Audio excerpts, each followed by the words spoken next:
आज 11 दिसंबर को हमारी एक report of the CAG on management of minor minerals in Jharkhand for the year ended 31 मार्च 2022, ये रिपोर्ट आज सभा के पटल में प्रस्तुत हुई और इसकी फाइंडिंग शेयर करने के लिए आज हम लोग यहाँ एकत्रित हैं।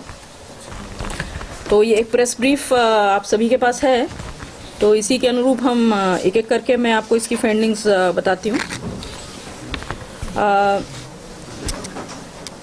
इस रिपोर्ट का जो कवरेज पीरियड है वो 2017 से 2022 के बीच का है और इसके माध्यम से हम देखना चाहते थे कि जो तंत्र हैं झारखंड में साइंटिफिक और सस्टेनेबल माइनिंग के लिए वो क्या ठीक से काम कर रहे हैं। जो माइनिंग लीज ग्रांट की गई, कैंसिल, रिन्यू हुई, वो नियमतः थी और झारखंड में माइंस का और मिनरल्स का जो प्रबंधन है वो पर्याप्त है और काम करता है। इसके लिए हमने 6 जिलों का चुनाव किया था और उसके अतिरिक्त जेएसएमडीसी के रिकॉर्ड्स भी हमने देखे। तो हमारी जो मुख्य फाइंडिंग्स हैं उनमें हम बढ़ते हैं। पहले हम देखते हैं ग्रांट एंड मैनेजमेंट ऑफ लीजेस में हमने क्या देखा। तो जेएमएमसी रूल्स जो हैं Jharkhand minor mineral concession rules, उसके तहत 3 हेक्टेयर की जो माइन है, जो छोटी माइन है 3 हेक्टेयर या उसके नीचे की, उसके लिए डीसी सक्षम होते हैं उसको ग्रांट करने के लिए। किंतु 3 हेक्टेयर से ऊपर की यदि माइन हो तो फिर उसको ऑक्शन करना पड़ता है। तो हमने कुछ केसेस में देखा कि डीसी ने अपने पावर्स के बियॉन्ड, अपनी अथॉरिटी के बियॉन्ड जो है 3 हेक्टेयर से ऊपर की भी माइन उन्होंने अलॉट कर दी, जबकि ये नियमतः ऑक्शन होनी चाहिए थी। ऐसा हमने देखा डीसी साहेबगंज के केस में। उसी तरह हमने देखा कि साहेबगंज में जो डीएमओ थे उन्होंने एक माइन का एरिया जो है वो हालांकि 3 हेक्टेयर के ऊपर था, पर उन्होंने अपने स्तर पर स्वतः ही उन्होंने उसका एरिया कम करके दिखा दिया और फिर उस लीज का अलॉटमेंट भी कर दिया। उस तरह हमने देखा कि चतरा और पलामू में 8 स्टोन लीज। अब देखिए क्या है कि कोई सिस्टम नहीं है कि वेरीफाई किया जा सके नेचर ऑफ रिकॉर्ड। एक जिम्स पोर्टल है Jharkhand integrated mines and mineral management system, लेकिन वहाँ भी जो है वहाँ नेचर ऑफ लैंड वेरीफाई करने का उसके माध्यम से सरकार के पास कोई तरीका नहीं है। माइन अलॉट होने से पहले नेचर ऑफ लैंड जो है वो एप्लीकेंट को बताना पड़ता है और उसके लिए चूंकि कोई ऑटोमेटेड सिस्टम नहीं है, कोई लैंड रिकॉर्ड से उसका कोई इंटीग्रेशन नहीं है, तो सर्कल ऑफिसर की रिपोर्ट जो होती है उस पर निर्भर रहता है विभाग। तो हमने देखा कि इन 8 लीजेस में चतरा और पलामू में सर्कल ऑफिसर ने रिपोर्ट दी कि जी जो ज़मीन है, लैंड है, वो पत्थर पहाड़ है, परती है और उस के आधार पर लीज अलॉट हो गई।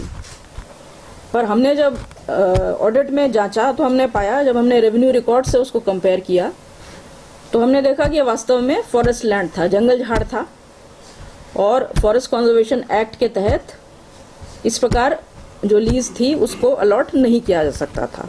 वैसे इस केस में उसके पश्चात इस केस में कार्रवाई भी हुई। जब हमने ऑडिट रिपोर्ट में इसका ये जिक्र किया तो इस पे कार्रवाई हुई और जी बता रही हूँ। पलामू में 7, इसमें 1 लीज चतरा की थी और 7 पलामू की है। तो 7 में से 6 लीज में ये कैंसिल हो गई। डीसी ने एक कमेटी गठित की और उसके उन्होंने एक इंक्वायरी की। उन्होंने पाया कि ये अनियमित तरीके से ये माइंस अलॉट हुई हैं। तो 7 में से 6 कैंसिल हो गई, 1 लीज एक्सपायर कर गई थी।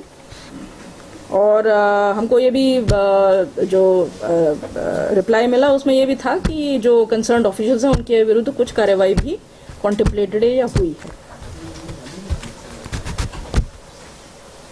उसी तरह हमने देखा कि चतरा में भी कार्रवाई हुई। चतरा के बारे में हमको सूचना नहीं मिली कोई।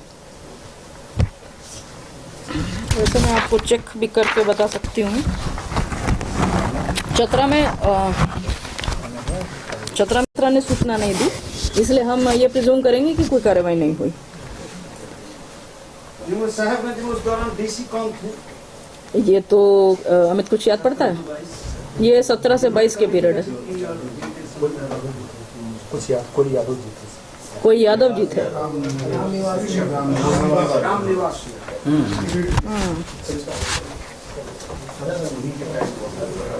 दीजिए।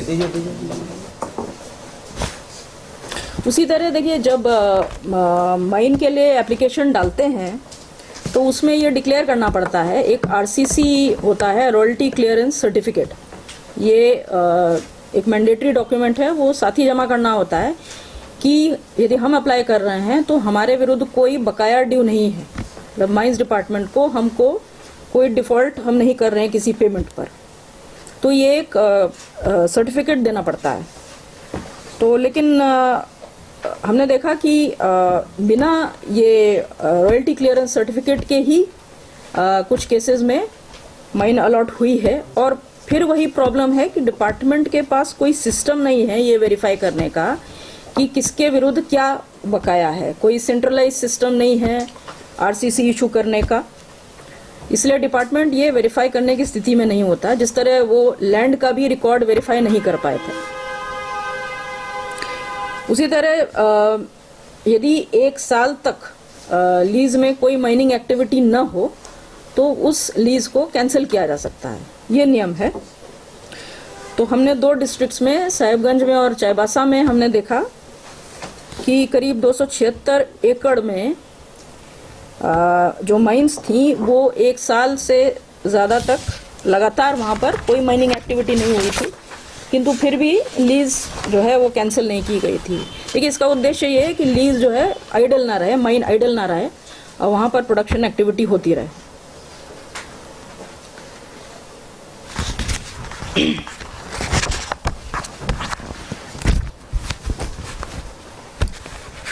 अब जैसा मैंने पहले बताया कि 3 हेक्टेयर से ऊपर की जो बड़ी उससे लीज है वह ऑक्शन होती है। तो ऑक्शन के लिए मिनरल ब्लॉक बनते हैं। देखिए, विभाग जो है वहाँ पर एक डायरेक्टर जियोलॉजी भी बैठते हैं, उनका काम होता है एक्सप्लोरेशन करना, ये पता लगाना कि कहाँ पर कितना मिनरल, किस उसका लोकेशन क्या है, उसका एरिया कितना है, किस ग्रेड की मिनरल है, और कितना वॉल्यूम है मिनरल का जो कि एक्सट्रैक्ट किया जा सकता है। इस जानकारी के आधार पर वो मिनरल ब्लॉक प्रिपेयर करते हैं और फिर वो ब्लॉक ऑक्शन होते हैं। तो यहाँ 2018 और 23 के बीच में 292 ब्लॉक्स, मिनरल ब्लॉक्स प्रिपेयर किए गए ऑक्शन करने के लिए, किंतु अंततः 292 में से 11 ही ब्लॉक ऑक्शन हो पाए। क्यों नहीं हुए? क्योंकि प्लानिंग बहुत स्लो थी, कोई भी काम समय पर नहीं होता था, मॉनिटरिंग कम थी डिपार्टमेंट की। तो झारखंड के पास हम हमेशा बोलते हैं कि बहुत मिनरल वेल्थ है और बहुत रिच स्टेट हो सकता है, तो इसमें जो है वो बहुत धीमी कार्रवाई के चलते 292 में से सिर्फ 11 ही ब्लॉक ऑक्शन हो पाए। एक जो हमारा जो रेवेन्यू है, जो रेवेन्यू मैनेजमेंट है फ्रॉम माइंस, उस एस्पेक्ट को देखिए। ये हमारा चैप्टर 3 में कवर हो रहा है। चैप्टर 3 जो हमारी रिपोर्ट का है, revenue realisation and management of sand ghats. तो एक तो ये है कि माइनर मिनरल से जो रेवेन्यू है, रेवेन्यू मतलब सब प्रकार का रेवेन्यू, रॉयल्टी है, fees, permit fees, licence, penalty, सब प्रकार का। तो 2017-18 में वो 1082 करोड़ था, जो घट के 2021-22 में लगभग 700 करोड़ हो गया। जी, जो माइनर मिनरल से जो रेवेन्यू आता है वो 2017-18 में 1082 करोड़, और 2021-22 में वो घट के लगभग 700 करोड़ हो गया। तो लगभग 400 करोड़ का इसमें गिराव आया।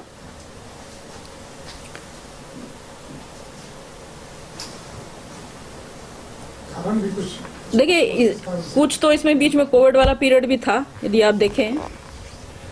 और जो ओवरऑल ट्रेंड है क्यों कम हुआ है कोविड के को छोड़कर, उसका जो ब्रॉड कारण है तो सरकार ही बता सकती है, किंतु यदि आप हमारी रिपोर्ट देखेंगे तो हमने अनेक इश्यूज पॉइंट आउट किए हैं जहां रेवेन्यू का लीकेज हो रहा है या पुअर मॉनिटरिंग है तंत्र। इनका फाइंडिंग्स कुछ होगा सरकार को जी बताएगी। जी, हम तो आ ही रहे हैं उसे पे। जी जी,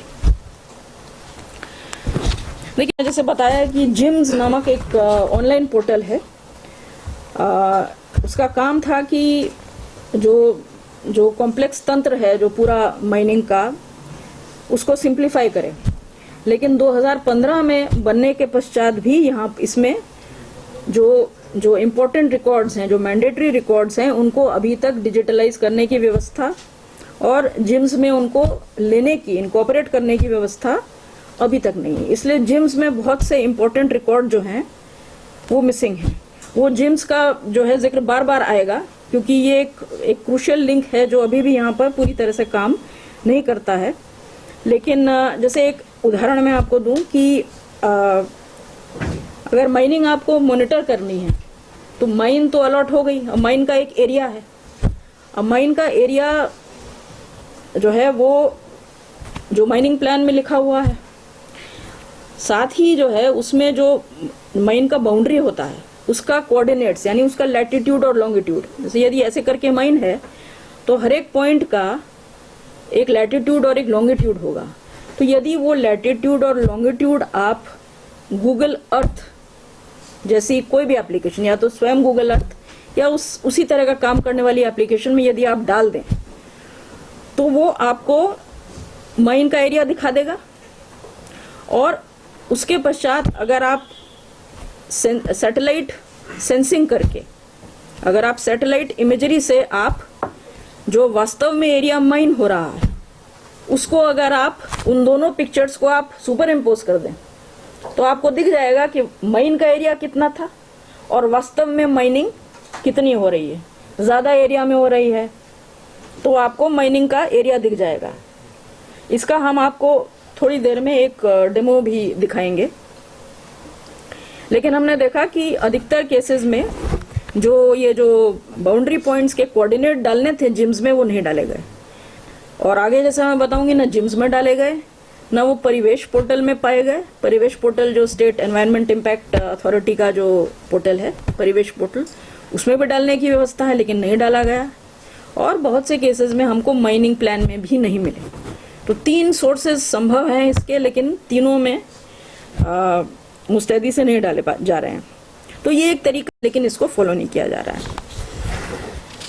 तो ये एक डिपार्टमेंट के पास एक आसान तरीका है मॉनिटरिंग करने का, और ये हमने ऑडिट में, जैसा मैं आगे बताऊंगी, हमने किया, किंतु डिपार्टमेंट ने अपने स्तर से ये नहीं किया। उसी तरह जैसे पत्थर है, देखिए स्टोन का इसमें इस रिपोर्ट में हमारी अधिकतर फाइंडिंग स्टोन क्वारीज से ही रिलेटेड है।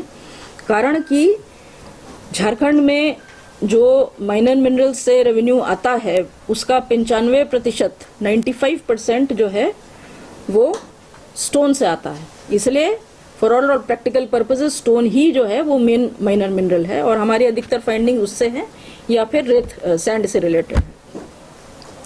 तो पत्थर का देखिए रॉयल्टी जो है रेट वो निर्भर करता है कि उसका एंड यूज क्या होता है।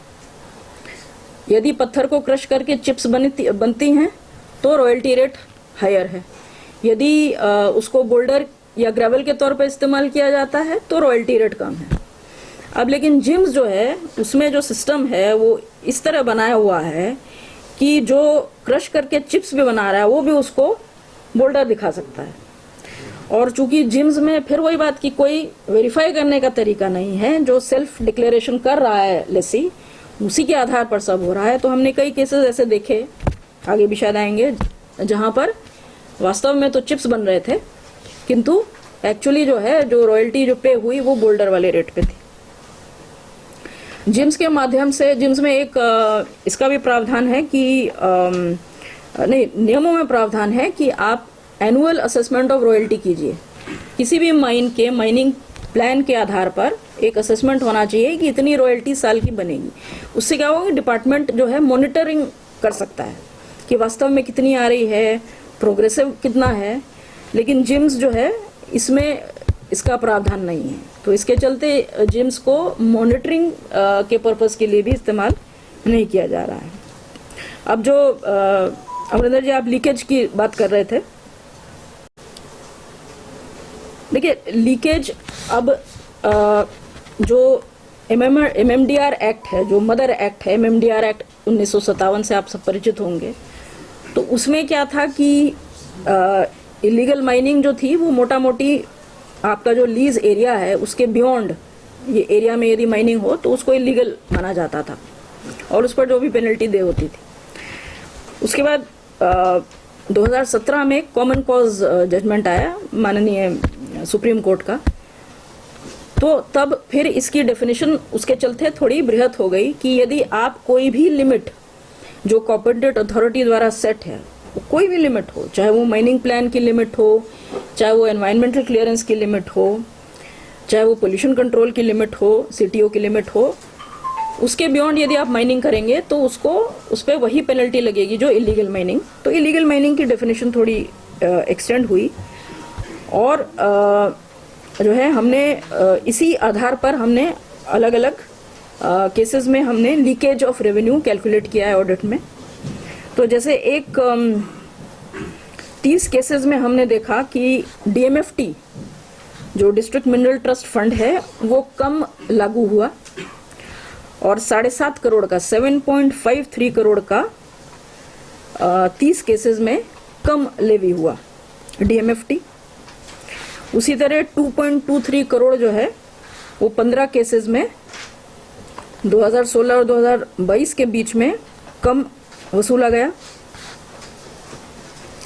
और जो लिमिट्स मैं बता रही थी उन लिमिट्स के बियॉन्ड जाकर 2014 और 2023 के बीच में 4 डिस्ट्रिक्ट में 26 लेसी द्वारा, देखिए हम लोग तो टेस्ट चेक करते हैं तो हम हर केस को नहीं कवर कर सकते हैं, तो 4 डिस्ट्रिक्ट में 26 लेसीज द्वारा 33.21 lakh metre cube 33.21 lakh metre cube minor mineral जो है वो परमिसिबल जो लिमिट थी, जो अलाउड था, उसके बियॉन्ड उससे ज़्यादा माइन किया गया। ये था आपका स्टोन और sand 33.21 lakh metre cube.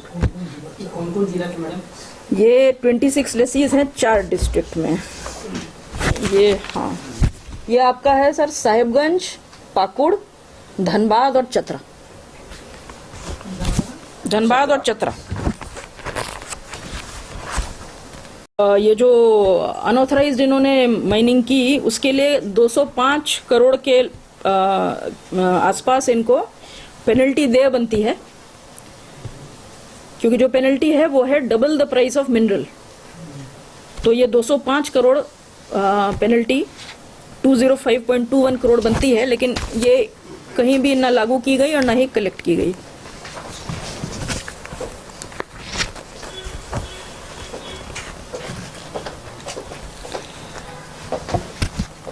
Next हमारा पॉइंट है मैनेजमेंट ऑफ सैंड घाट्स।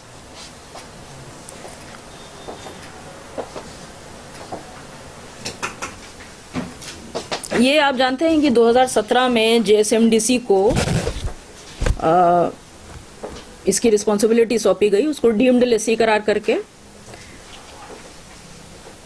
जो कैटेगरी 2 सैंड घाट्स हैं, कैटेगरी 2 सैंड घाट्स मतलब जो बड़े घाट्स जो कमर्शियल माइनिंग के लिए इस्तेमाल होते हैं, उनका जो प्रबंधन था वो JSMDC को सौंपा गया 5 साल के लिए, 2017 से 2022, और उसके बाद फिर वो 3 साल के लिए और पुनः एक्सटेंड कर दिया गया था। तो एक तो आप रिपोर्ट दिखेगा तो आप पाइएगा कि ये जो नंबर ऑफ सैंड घाट्स जो हैंड ओवर हुए, वास्तव में कितने JSMDC को हैंड ओवर हुए, कितने नहीं हुए, इसमें भी बहुत कंफ्यूजन था। डेटाबेस जो है उसमें डेटा में काफ़ी डिस्क्रिपेंसी थी। लेकिन इसमें जो पते की बात है, अब इसमें देखिए JSMDC का जो रिस्पॉन्सिबिलिटी थी, जो उसको सौंपा गया था रिस्पॉन्सिबिलिटी, उसको क्या करना था, उसको एक एजेंसी एंगेज करनी थी माइनिंग प्लान बनाने के लिए, जो वो एजेंसी जो है माइनिंग प्लान बनाएगी और ईसी जो एनवायरमेंटल क्लियरेंस है वो प्राप्त करेगी। दूसरी रिस्पॉन्सिबिलिटी जेएसएमडीसी की थी कि वो एमडीओ को चुने, जो माइन डेवलपमेंट ऑपरेटर, जो वास्तव में ऑपरेटर होगा वहां पर, उसको चुनेगी। तीसरा था कि जो आईटी सॉल्यूशंस, देखिए ये सब इन सब का मॉनिटरिंग जो है वो टेक्नोलॉजी के माध्यम से होना था।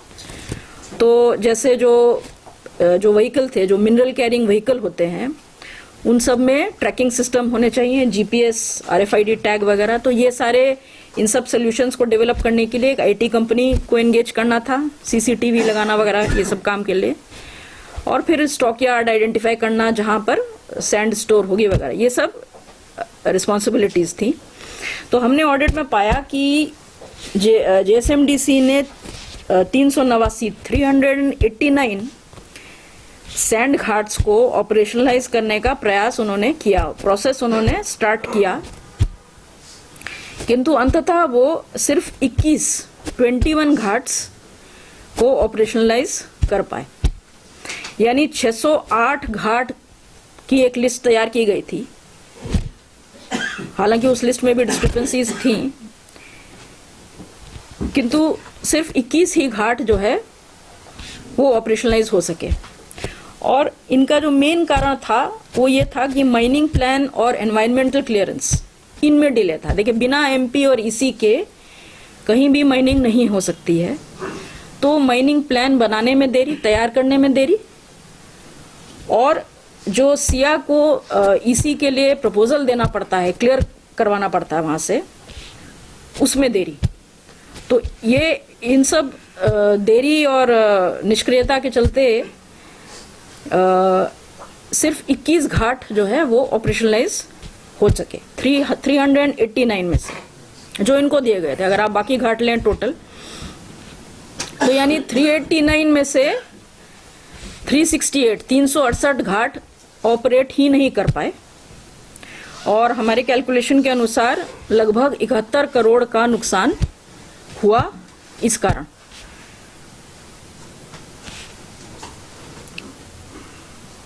इसमें हमने एक और चीज देखी कि जो फिगर थे जेएसएमडीसी के कि कितना रॉयल्टी आया सैंड से। अब चूंकि जेएसएमडीसी अकेली लेसी थी और तो कोई लेसी था नहीं, तो जेएसएमडीसी के अनुसार जितनी वसूली हुई रॉयल्टी की उतनी ही डिपार्टमेंट का फिगर होना चाहिए था, किंतु उसमें भी अंतर था। 82 लाख से लेके लगभग 8 करोड़ तक का अंतर था। और एक 82.55 लाख से 7.61 करोड़ तक का अंतर था। एक और न्यूज़ अभी प्रभात खबर में मैंने पढ़ी थी, मेरे ख्याल से ये वही आइटम है जो किया जाता है ये एस्टिमेट करने के लिए कि कितना उपलब्ध है बालू, और भी सैंड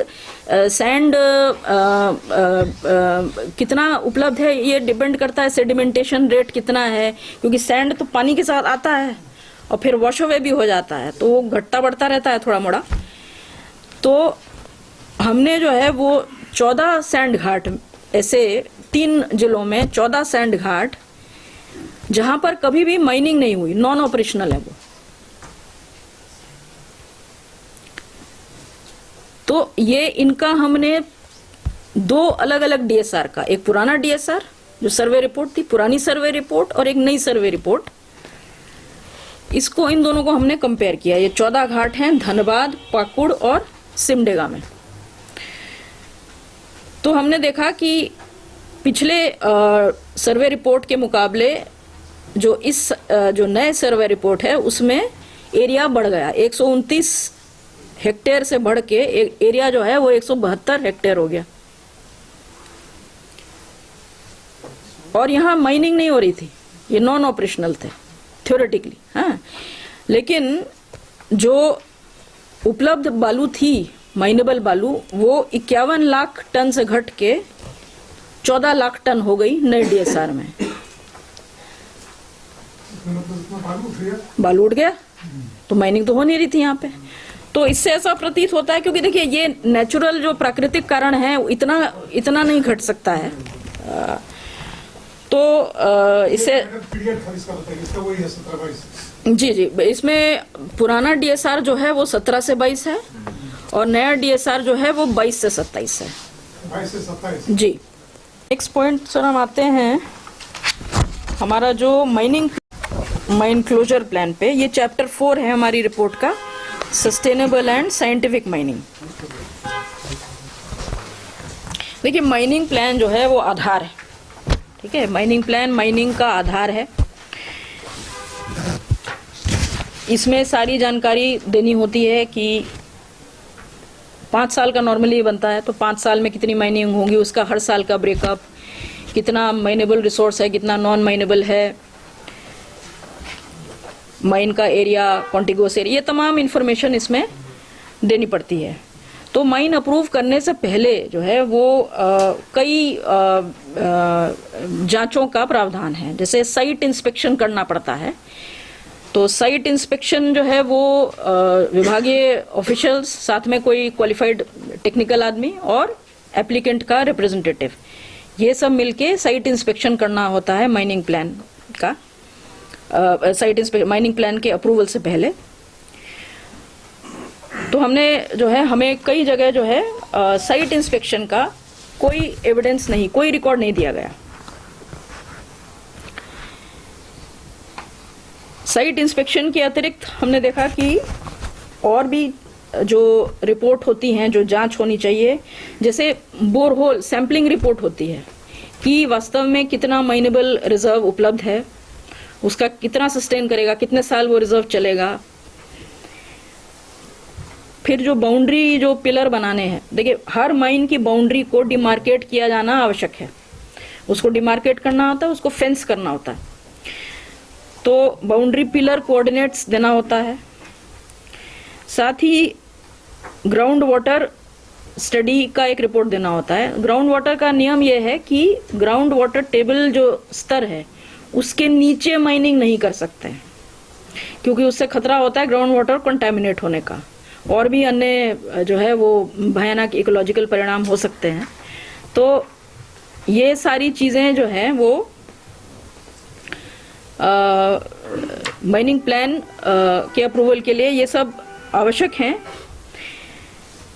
और अप्रूवल जो है वो ये सब थरो जांच करके, प्रॉपर इन्वेस्टिगेशन करके देना होता है। हमने कुछ केसेस में देखा कि जिस दिन माइनिंग प्लान सबमिट हुआ वो उसी दिन अप्रूव हो गया, या फिर उसके अगले ही दिन अप्रूव हो गया, जिससे ऐसा प्रतीत होता है कि कोई विशेष इन्वेस्टिगेशन नहीं किया गया था। और इसका नतीजा जो है वो जो अप्रूव हुए माइनिंग प्लान थे उसमें हमने देखा कि गलत सलत इन्फॉर्मेशन भरी हुई थी, गलत कोऑर्डिनेट थे बाउंड्री पिलर के, कुछ लीज एरिया जो है वो ओवरलैप कर रहे थे, मतलब आपकी और मेरी लीज का एक कॉमन एरिया आ रहा था, जो कितना उसमें रिजर्व है माइन का उसका एस्टिमेशन गलत था। ग्राउंड वाटर टेबल का जो स्तर दिखाया जा रहा था वो गलत था।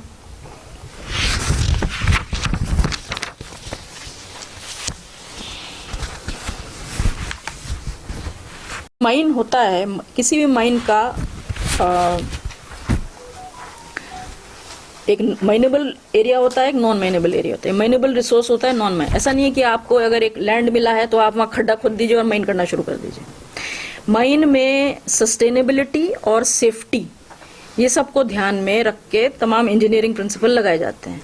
तो यदि आप ये माइन का एरिया है तो माइन की जो दीवार है वो ऐसी वर्टिकल नहीं होती, माइन की दीवार ऐसे होती है, स्लोपिंग, जेंटल स्लोप होता है, 45 डिग्री के करीब का स्लोप, और उसकी जो दीवार है वो बेंच उसमें बनी होती है, ऐसे सीढ़ी स्टेप्स बनी होती हैं। तो ये बेंच जो है इसका उद्देश्य होता है सेफ्टी, कि ऐसा नहीं हो कि माइन की दीवार कभी धड़धड़ाते हुए तो जो स्टेप है वो ब्रेक कर देता है, माइन के स्लोप को ब्रेक करता है। और जो पिट होता है वो एक माइनेबल रिसोर्स होता है। साथ ही 7.5 मीटर का एक जोन होता है माइन के आसपास, उसको बोलते हैं सेफ्टी बैरियर। तो वहां पर जो है वो एक्चुअली बाद में वहां पर फिर पेड़ लगते, वो वहां पर प्लांटेशन, जब माइन को रिक्लेम रिहेबिलिटेट किया जाता है, जब माइन बंद हो जाती है, एक तो ये सेफ्टी बैरियर, वहां पे माइनिंग नहीं होगी, और बाद में जब माइन बंद हो जाती है तो उसी एरिया में एक्चुअली प्लांटेशन तो पहले ही शुरू कर दिया जाता है, लेकिन वहां पर पेड़ लगाए जाते हैं ताकि जब माइन जब बंद हो जाए, वहां माइनिंग एक्टिविटी खत्म हो जाए, तो उसको जो रिक्लेम, जो माइन क्लोजर प्लान होता है, उसके तहत वहां पर पेड़ लगाए जाते हैं। तो यानी माइनेबल रिसोर्स आपका पिट हो गया, और नॉन माइनेबल रिसोर्स आपका जो बेंच है, स्टेप है, और आपका सेफ्टी बैरियर का ही है। यानी हर माइन में एक रेशियो होगा माइनेबल रिसोर्स और नॉन माइनेबल रिसोर्स। ऐसा नहीं है कि 100:0 है, ठीक है ना। तो हमने देखा कि 14 केसेस में 30.66 लाख टन, 30.66 लाख टन जो है वो एक्स्ट्रा माइनिंग, कैसे नॉन माइनेबल जो रिसोर्सेज है, बालू की बात नहीं, नहीं ये बालू की बात नहीं, ये स्टोन की बात कर रहे हैं जी, ये स्टोन की बात कर रहे हैं। बालू से रिलेटेड हमारा जो पॉइंट था वो हो गया जी। जैसा मैंने बोला कि ये अधिकतर फाइंडिंग स्टोन ही है, बिकॉज स्टोन ही यहाँ की मेन मिनरल है।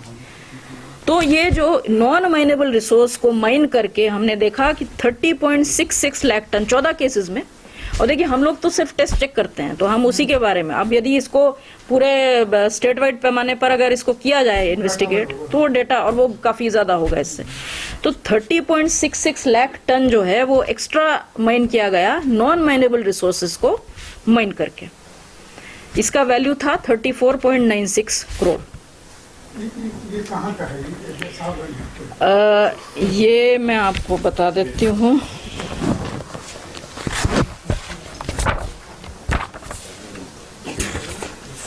ये सारे 6 डिस्ट्रिक्ट का है ये। हाँ ये सर, ये आपका जो है 63 में से 61, हमने टोटल 63 स्टोन माइनिंग लीजेस हमने कवर की हमारे ऑडिट में। 63 लीजेस, 2 में हमको माइनिंग प्लान नहीं मिला है ना, और ठीक है ना, मैं ये 63 सारे डिस्कस, हाँ ये सारे 63 का है। लीज जो है उसका जेंटल स्लोप होना चाहिए। पलामू, चतरा, वेस्ट सिंहभूम, जो इस ऑडिट में सैंपल डिस्ट्रिक्ट्स लिए गए हैं वो हैं धनबाद, पाकुड़, साहिबगंज, पलामू, चतरा और वेस्ट सिंहभूम। तो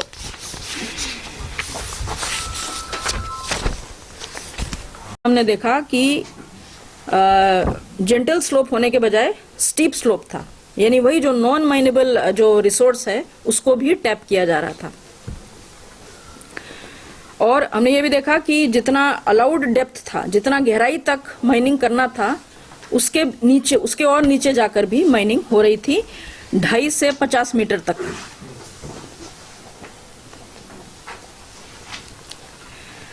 चौदह केसेस में हमने देखा कि लेवल से 2.5 और 50 मीटर नीचे है। हाँ 2.5 से 2.5 से 50 मीटर जितना अलाउड डेप्थ था उससे 2.5 से 50 मीटर ज्यादा।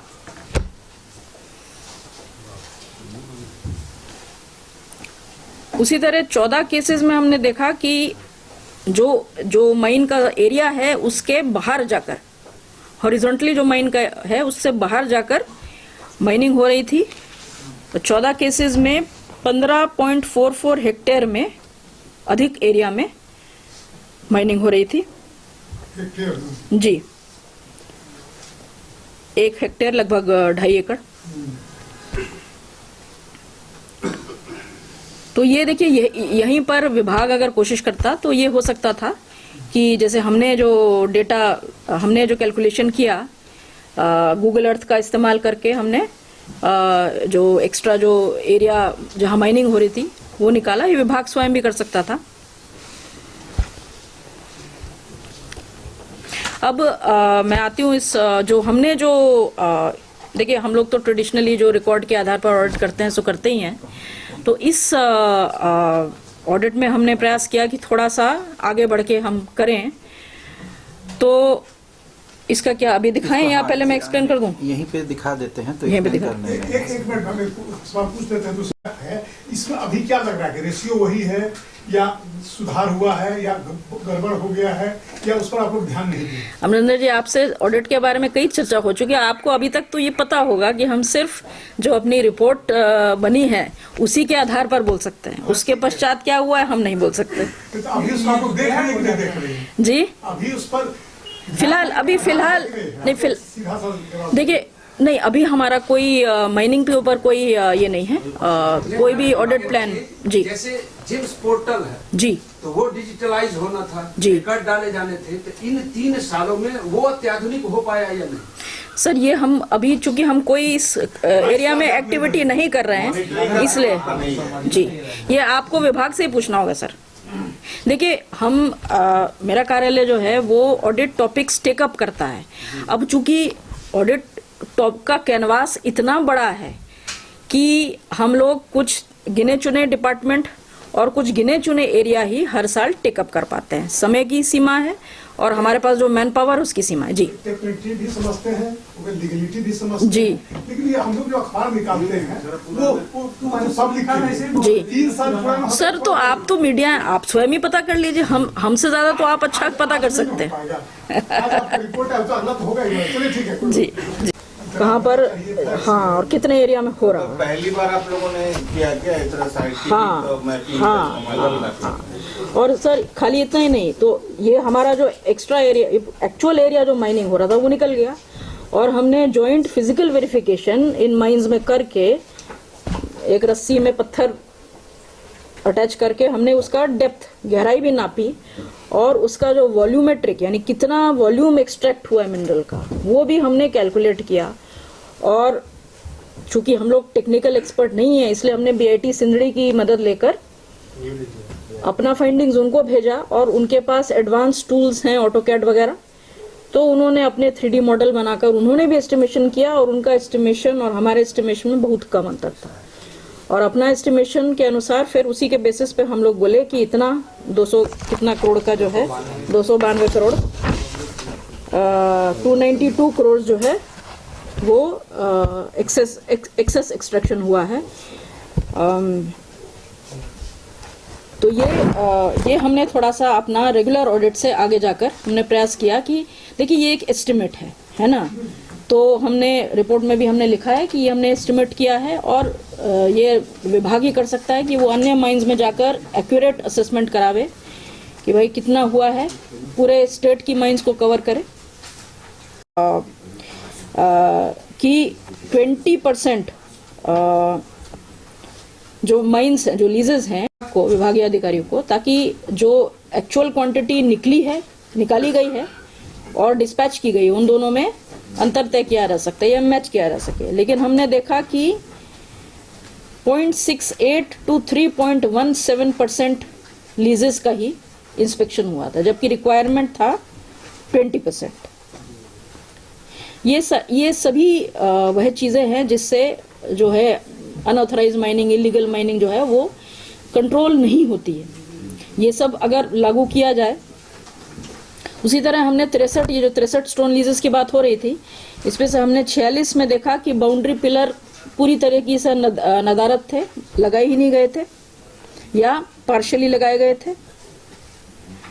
और 63 में से जो 62 लीज थी, इनमें जो 7.5 मीटर का जो सेफ्टी बैरियर का जोन की मैंने बात की थी, सेफ्टी बैरियर, उसकी एक्चुअल जो डायमेंशन था वो 0 से 7 मीटर था, ना कि 7.5 मीटर, तो वो भी घटा दिया था। तो वही जो पुराना जो बात थी कि जो नॉन माइनेबल रिसोर्स था उसको भी टैप किया जा रहा था। जी,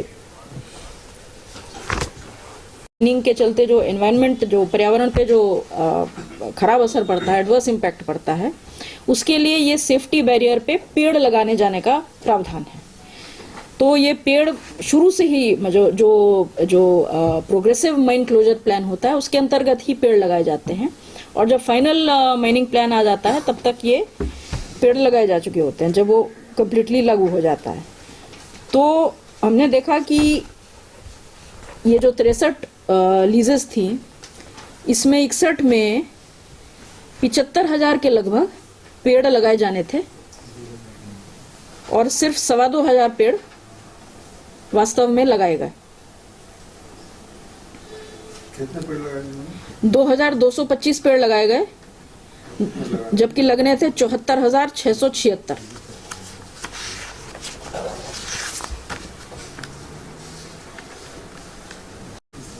और ये पोल्यूशन को मॉनिटर करने के लिए वहां पर ये मॉनिटरिंग स्टेशन भी लगाए जाने होते हैं, हवा एयर क्वालिटी के लिए, वाटर क्वालिटी वगैरह के लिए, ये भी नहीं लगाए गए थे। मौसेरा भाई हो जाएगा तो कैसे लगे? Same day.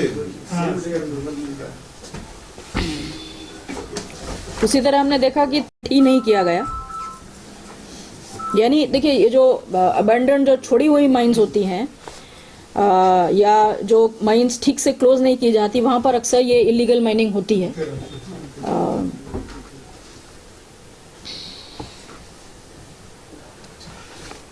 पॉइंट है सर एनवायरमेंटल क्लियरेंस वाला। देखिए एनवायरमेंटल क्लियरेंस में क्या है कि जो मेन पॉइंट है, जो कैटेगरी, दो कैटेगरी ए लीजेस होती हैं, कैटेगरी बी लीज होती है। कैटेगरी ए लीज वो होती हैं जो 50 हेक्टेयर से ऊपर होती हैं, उनका केंद्र सरकार इसी देता है। कैटेगरी बी 50 हेक्टेयर से कम की होती है, उनका राज्य सरकार जो स्टेट अथॉरिटी होता है वो इसी देता है।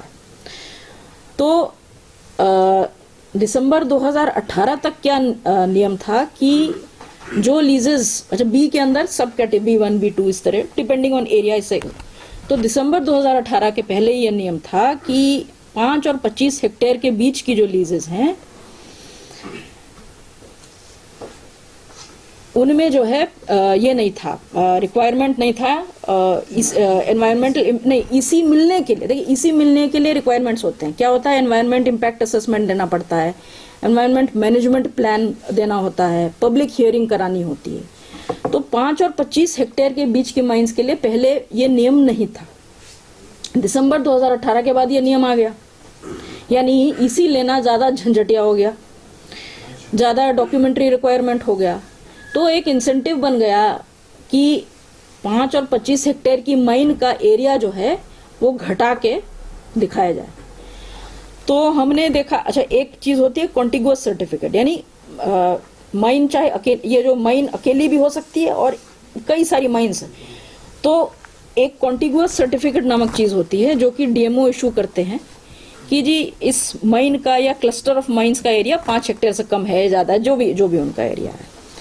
तो हमने देखा कि जो कॉन्टिगुअस सर्टिफिकेट इशू हुए थे उनमें टेम्परिंग करके, मैनिपुलेट करके, उनका आंकड़ा में मैनिपुलेशन करके, ताकि उनका एरिया 5 हेक्टेयर से कम हो जाए, ऐसा करके परिवेश पोर्टल जो स्टेट अथॉरिटी का, जो इम्पैक्ट असेसमेंट अथॉरिटी का जो पोर्टल है उस पर अपलोड किए गए और उसके आधार पर ईसी जो है वो प्राप्त कर लिया गया बिना रिक्वायर्ड डॉक्यूमेंटेशन के। ये 8 केस हमको पाकुड़ में मिले हैं और इसमें जो है 6.35 लाख मीटर क्यूब स्टोन, जिसका मूल्य लगभग 20 करोड़ है, उसकी माइनिंग हुई है 2022-23 से 23-24 तक।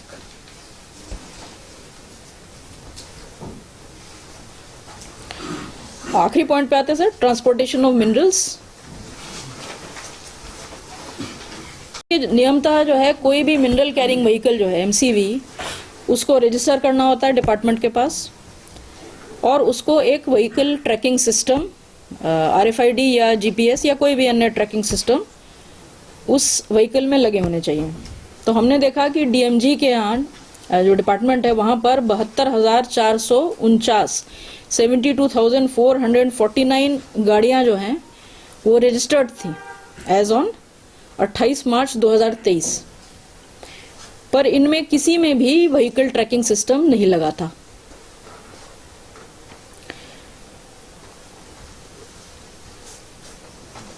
तो डिपार्टमेंट निर्भर था सिर्फ चालान और परमिट मॉनिटरिंग पर इलीगल माइनिंग को पकड़ने के लिए, और ये जो नई टेक्नोलॉजी के माध्यम से जो हथियार उनके पास उपलब्ध थे उसका इस्तेमाल नहीं हो रहा था।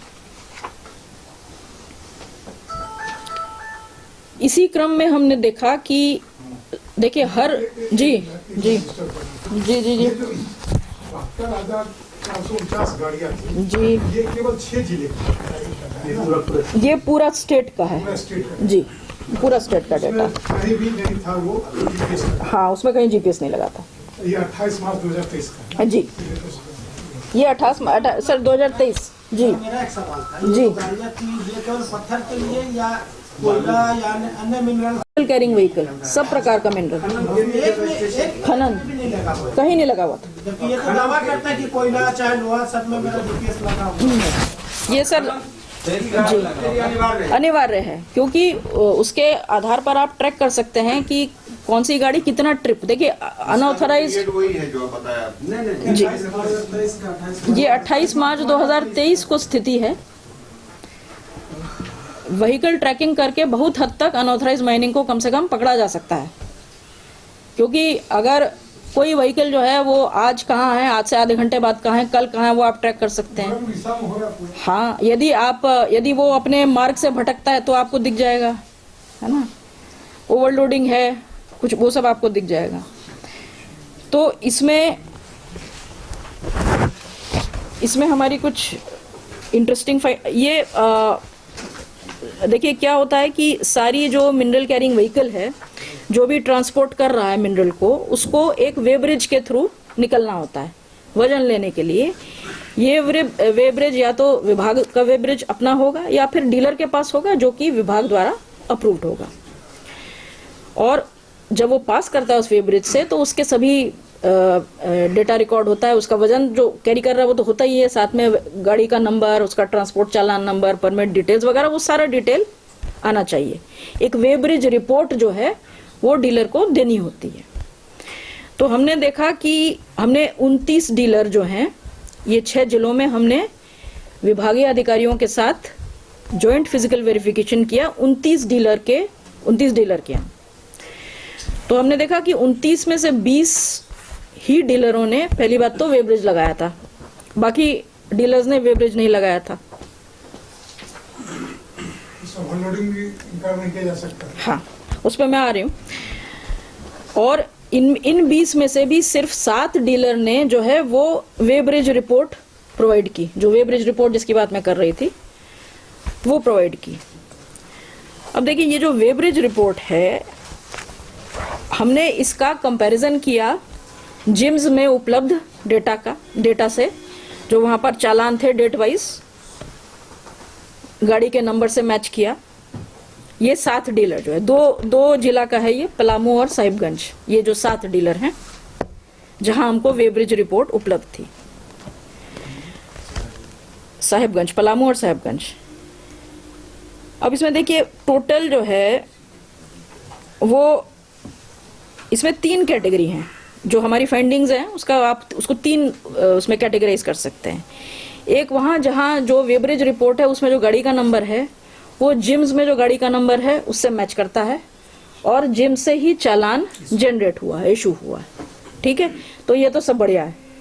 तो ऐसे जो हैं वो टोटल जो ट्रिप्स लगे, जो यात्रा हुई, वो थी 4,949 4949। इसमें से सिर्फ 720 यानी 15% 15% ऐसी ट्रिप्स थी जिसमें कि गाड़ी का नंबर मैच करता था और चालान जिम्स के थ्रू इशू हुआ था। बाकी 85% में चालान जो है वो जिम्स के थ्रू जनरेट नहीं हुआ था। अब इन 85% में से 1614 ट्रिप्स में जो गाड़ी का नंबर था 1614 जी, देखिए टोटल 4949 है, उसमें से 720 जो ठीक ठाक केस है वो घटा दीजिए, बचे 4229। अब 4229 में से 1614 केसेस ऐसे थे जहां गाड़ी का नंबर नहीं मैच करता था, लेकिन गाड़ी का नंबर था, वेबरेज रिपोर्ट जो थी उसमें गाड़ी का नंबर था, हाँ वो जिम से मैच नहीं करता था, चलान नहीं थे। चालान नहीं था, गाड़ी का नंबर था, चालान नहीं था, लेकिन गाड़ी का नंबर था, ना चालान था ना मैच करता था, पर कम से कम गाड़ी का नंबर था। और 2615 केसेस ऐसे थे 2615 जहां वेबरेज रिपोर्ट में गाड़ी का नंबर ही नहीं था। एक फोटो हमने डाली है, तो ये जो जहां गाड़ी का नंबर था वेबरेज रिपोर्ट में और ना ही चालान था, तो ये ट्रैक्टर किस्म के व्हीकल थे। मतलब ये हमने फोटो, आप यदि देखिएगा पेज 94 रिपोर्ट पे, तो ये बिना नंबर वाले ट्रैक्टर वगैरह, तो ओपनली जो है अनऑथराइज्ड इलीगल माइनिंग जो है वो हो रही थी। और जो इससे पहले मैंने बताया जहां गाड़ी का नंबर था लेकिन ना वो मैच करता था और ना ही चालान था, तो वो फिर चालान कहीं मिसयूज हो रहा है या डुप्लीकेट यूज हो रहा है, उस तरह के केसेस में। एक चीज हमको पूछनी जी है, इस डीलर जी जी, तो यही बात है, क्योंकि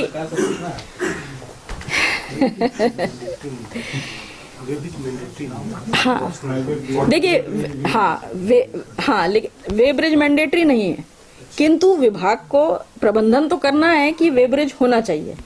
अगर वहां से गुजरने वाले व्हीकल्स का पेमेंट ही नहीं हो रहा है तो मॉनिटरिंग किस प्रकार होगी।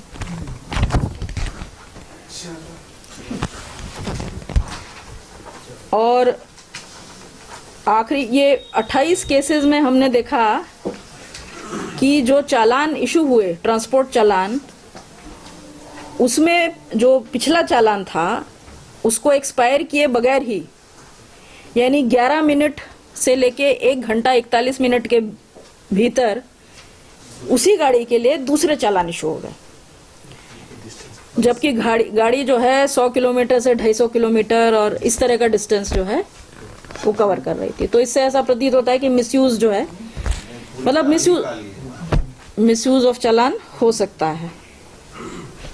अब देखिए इसके रिपोर्ट के अंत में हमने ये रिकमेंडेशंस दिए हैं अपने।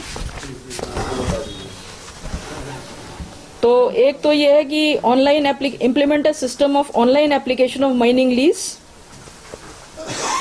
ये मैं मोटी बात बता देती हूँ, बाकी डिटेल में आप पढ़िएगा।